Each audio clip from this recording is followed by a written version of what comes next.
ಬೆಳಗ್ಗೆ ಎದ್ದು ಬಂದು ಕನ್ನಡಿ ಮುಂದೆ ನಿಂತ್ಕೊಂಡ್ರೆ ಇಷ್ಟು ಒಳ್ಳೆ ಹುಡುಗಂಗೆ ಯಾಕೆ ಹುಡುಗಿ ಸಿಕ್ಕಿಲ್ಲ ಅಂತ ಯೋಚನೆ ಮಾಡ್ತಾ ಇದ್ದೀನಿ. ಏನಕ್ಕೆ ಅಂತ ಅಂದರೆ ಇದಕ್ಕೊಂದು ಕಾರಣ ಇದೆ, ನೋಡ್ಕೊ ಬನ್ನಿ, ಪ್ಲೇ ಮಾಡ್ತೀನಿ.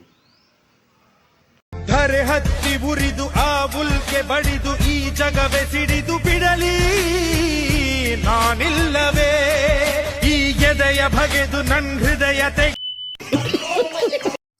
ಅದೆಲ್ಲ ಮುಗಿಸ್ಕೊಂಡು ನಾನು ಈಚೆಗೆ ಬಂದು ನೋಡಿದ್ರೆ ನನ್ನ ಕರಿಯ ಫುಲ್ಲು ಗಲೀಜಾಗಿದ್ದ. ಕ್ಲೀನ್ ಮಾಡಿರಲಿಲ್ಲ, ತುಂಬ ದಿನ ಆಗಿತ್ತು. ಹಂಗೆ ಕ್ಲೀನ್ ಮಾಡೋಣ ಅಂದ್ಬಿಟ್ಟು ನೀರು ಹಾಕಿ ಚೆನ್ನಾಗಿ ತಿಕ್ತಾ ಇದೆ.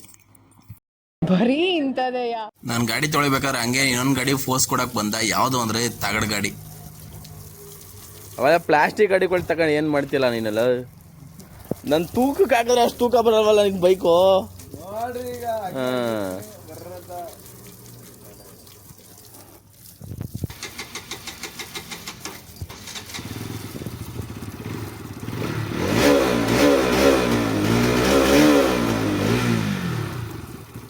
ಯಾವ್ದು ಆ ಗೋಮಳೆ ಕಟ್ಕೊಬಿಟ್ಟಿರಂಗ ಬರ್ತದಲ್ಲ ಸೌಂಡು.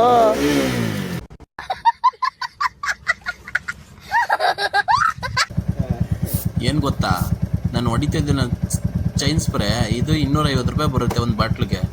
ನಮ್ಮ ಹುಡುಗಿ ನನ್ನ ಹತ್ರ 5 ವರ್ಷ ಆಯಿತು ಬಿಟ್ಟೋಗಿ. ನನ್ನ ರೇಂಜ್ ಇಲ್ಲ ಅಂತ, ನನ್ನ ಯಾವುದೋ ಕೆಲಸ ಇಲ್ಲ ಅಂತ ಬಿಟ್ಟೋದ್ಲು. ಈಗ ನಾನು ಯೂಸ್ ಮಾಡ್ತಾ ಇರೋದು ಬಂದು ಚೈನ್ ಸ್ಪ್ರೇನೇ 250 ರೂಪಾಯಿ. ಅವಳು ಡೈಲಿ ತಿಂಗಳು ಖರ್ಚು ಮಾಡಬೇಕು ಅದನ್ನು. ಈಗ ಗೊತ್ತಾಗುತ್ತೆ ನಮ್ಮ ರೇಂಜ್ ಏನು ಅಂತ. ಅದಕ್ಕೋಸ್ಕರ ನಾನು ಬುಲೆಟ್ ತಗೊಂಡಿದ್ದೀನಿ, ಅವಳಿಗೆ ಉರ್ಸ್ಬೇಕು ಅಂತ.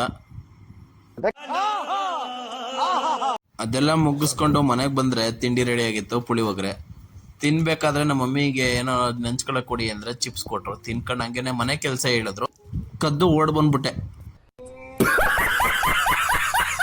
ಹಂಗೆ ತಿಂಡಿ ತಿನ್ಕೊಂಡು ಮನೆಯಿಂದ ಹೊರಟೆ, ನನ್ನ ಇನೋವಾ ಎತ್ಕೊಂಡು. ಏನಕ್ಕೆ ಬುಲೆಟು ಮನೇಲಿ ನಿಲ್ಸಿದ್ದೀನಿ ಅಂದರೆ ಲಾಂಗ್ ಹೋಗ್ಬೇಕಾಯ್ತು ಕೆಲಸದ ಹತ್ರಕ್ಕೆ. ಹಂಗಾಗಿ ಇನೋವಾ ತಗೊಂಡಿದ್ದು ಐಟಮ್ ಇದ್ದು ಸ್ವಲ್ಪ. ಫೈನಲ್ ಆಗಿ ವರ್ಕ್ ಹತ್ರ ಬಂದೆ. ಎಲ್ಲಿ ಇದು ವರ್ಕು ಅಂದರೆ HD ಕೋಟೆ ಹತ್ರ ಸಾಗರೆ ಅಂತ ಇದೆ, ಅಲ್ಲಿ ಕೆಲಸ ಮಾಡ್ತಿದ್ವಿ. ಇಟಾಚಿಗೆ ಟೀತ್ ಕಲೆಗಿತ್ತು, ಹಂಗಾಗಿ ನಾನು ಇನೋವಾದಲ್ಲೇ ಹಾಕೊಂಡ್ಬಂದಿದ್ದೆ. ನಮ್ಮ ಹುಡುಗ ಫಿಟ್. ನಾನು ಬಂದು ತುಂಬ ದಿನ ಆಗಿದೆ ಕೆಲಸದ ಹತ್ರ. ಹಂಗೆ ಹುಡುಗರೆಲ್ಲ ಬಂದರು ನಾನು ಮಾತಾಡ್ಸೋಕ್ಕೆ ಅಂತ. ನಾನು ಮಾತಾಡ್ಸೋಕ್ಕೆಲ್ಲ ವೀಡಿಯೋ ಮಾಡ್ತಿದ್ದೀನಿ, ಅದಕ್ಕೋಸ್ಕರ. ಇವತ್ತಿನ ಮಿನಿ ಲಾಗ್ನ ಮುಗಿಸ್ತಾ ಇದ್ದೀನಿ. ಮುಂದಿನ ಮಿನಿ ಲಾಗೋಸ್ಕರ ಕಾಯ್ತಾರೆ ನಿಮ್ಮ ಅಂಬಿಕೆ ಕನ್ನೆಗ. ಮತ್ತೆ ನಾನು ಬರ್ತೀನಿ. Thank you. Good night friends.